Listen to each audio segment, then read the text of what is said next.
दोस्तों, आज की मेरी कहानी है खुद पर कभी घमंड मत करना। एक बार की बात है, हंसों का एक झुंड समुद्र तट के ऊपर से गुजर रहा था।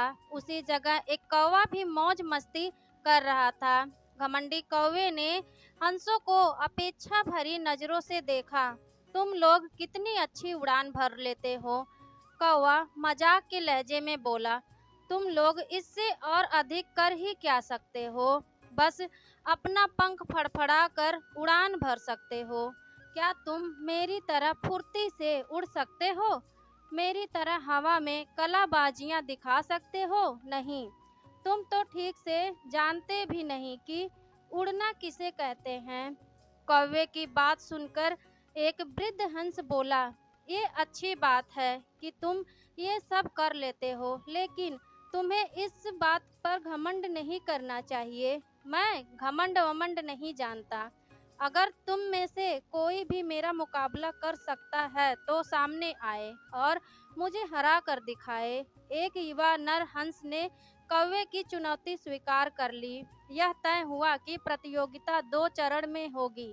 पहले चरण में कौवा अपने करतब दिखाएगा और हंस को भी वही करके दिखाना होगा, और दूसरे चरण में कौवे को हंस के करतब दोहराने होंगे। प्रतियोगिता शुरू हुई। पहले चरण की शुरुआत कौवे ने की और एक से बढ़कर एक कलाबाजियां दिखाने लगा। वह कभी गोल गोल चक्कर खाता तो कभी जमीन छूते हुए ऊपर उड़ जाता।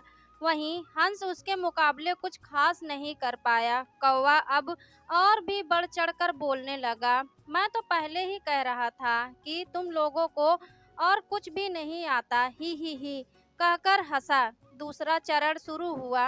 हंस ने उड़ान भरी और समुद्र की तरफ उड़ने लगा। कौवा भी उसके पीछे हो लिया। ये कौन सा कमाल दिखा रहे हो?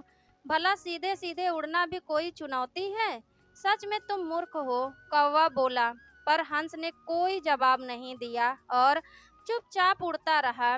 धीरे धीरे वे जमीन से बहुत दूर होते गए और कौवे का बड़बड़ाना भी कम होता गया और कुछ देर में बिल्कुल ही बंद हो गया। कौवा अब बुरी तरह से थक चुका था, इतना कि अब उसके लिए खुद को हवा में रखना भी मुश्किल हो रहा था और वो बार बार पानी के करीब पहुंच जा रहा था।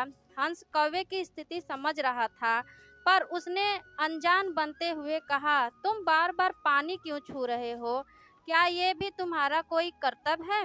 नहीं, कौवा बोला, मुझे माफ कर दो, मैं अब बिल्कुल थक चुका हूँ और यदि तुमने मेरी मदद नहीं की तो मैं यहीं दम तोड़ दूंगा।